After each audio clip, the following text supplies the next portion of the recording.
Hey, what's going on, guys? This is Infinity Gauntlet issue number 1. Here it's kind of a really terrific and totally out of the box storyline, and I really got a good concept from this one. And this story is really great, but I was expecting this artwork is really good, but I was expecting if they do a more realistic artwork, that would have been really great. So here, moving to this review by Grant Raycroft from geekedoutnation.com. So one of the unfortunate trends made apparent from only the first few weeks of Marvel Comics' massive Secret Wars event is that a number of the tie-in books appeared to be miniseries sharing names but not beat-for-beat remakes of other famous Marvel storylines. The House of Ideas is churning out books titled Civil War, Planet Earth, Old Man Logan, House of M, etc., which leads to obvious comparisons to their namesakes. Hence, why it is fortunate Infinity Gauntlet issue number 1 shares barely any similarities to the well-remembered book by Jim Starlin.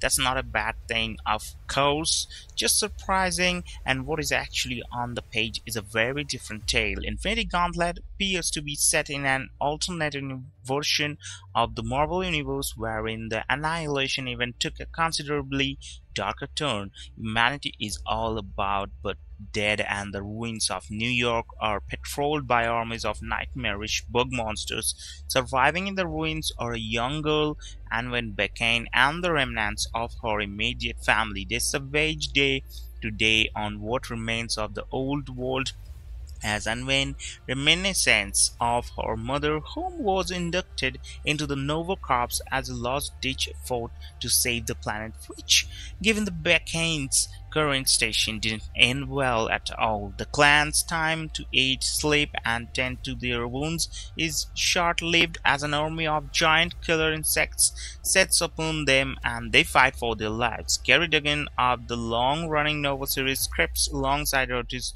Dustin Weaver.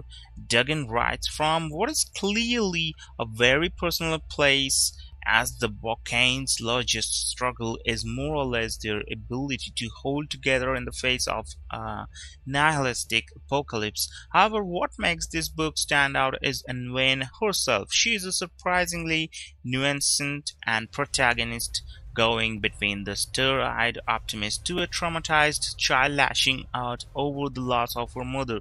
She is set apart from a number of Marvel's roaching teenage roster as someone who is clearly in serious pain but doesn't quite understand how to handle it properly, befitting someone her age. There are some junky parts elsewhere in the comic. The Bakians have a helpful dog by the name of Zigzag, since canine companions prerequisite of wasteland survivors, and the younger sister Fane has little to do.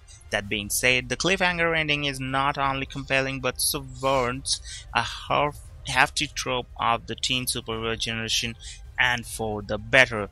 But here is the end that I really like it, the Thanos thing, and it is super cool. So I hope you guys have enjoyed Infinity Gauntlet issue number 1 review, and don't forget to leave a like and just go to the store, buy this book, support the creators. This will be great, and this is really good.